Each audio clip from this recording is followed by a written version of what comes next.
सदा सस्वरूपं चिदानन्दकन्दं जगत्सम्भवस्थानसंहारहेतुं स्वभक्तेच्छया मानुषं दर्शयन्तं नमामीश्वरं सद्गुरुं साईनाथं भवद्वान्तविध्वंसमार्तण्डमीड्यं मनोवागतीतं मुनिर्ध्यानगम्यं जगद्व्यापकं निर्मलं निर्गुणत्वां नमामीश्वरं सद्गुरुं साईनाथं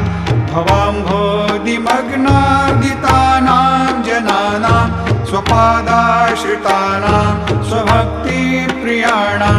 समुद्धारणार्थं कलौ सम्भवन्तं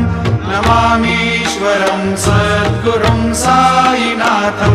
सदा निम्बवृक्ष